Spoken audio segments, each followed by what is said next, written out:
Hej, jeg vil gerne danse en lille ulesang.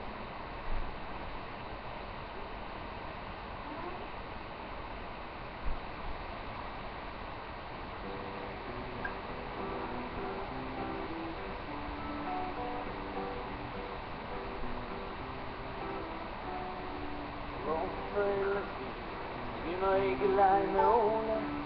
Han er bare en slem fyr, der aldrig går i skole. Det er det samme, alle vores forældre siger.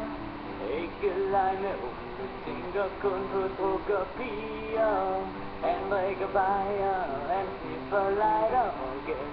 Og når han rigtig hygger sig, så ryger han hash. En gang der var Ole min allerbedste ven.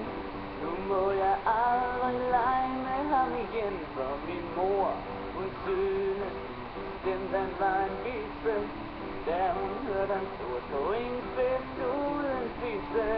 Han drikker bajer, han sniffer lighter og gas. Når han rigtig hygger sig, så ryger han hash.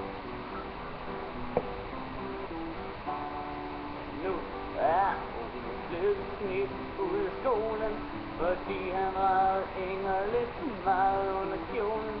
Så nu er det ikke sjovt at gå der mere, men han kommer nok igen, når vi rykker op i fjerde. Han drikker bajer, han sniffer lighter og gas.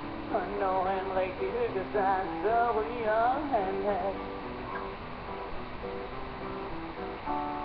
En gang imellem sker, at vi sniger os over til Ole, når vores forældre tror, vi er selv i skole. Og så kan I tro, at der sker ting og sager, for vi drikker ikke sodavand, spiser ikke kranskager, nej. Vi drikker bajer, vi sniffer lighter og gas. Og når vi rigtig hygger os, så ryger vi hash, ja. Vi drikker bajer, vi sniffer lighter og gas. Når vi rigtig hygger os, så ryger vi hash. Der er en invitation, og lige lidt kommer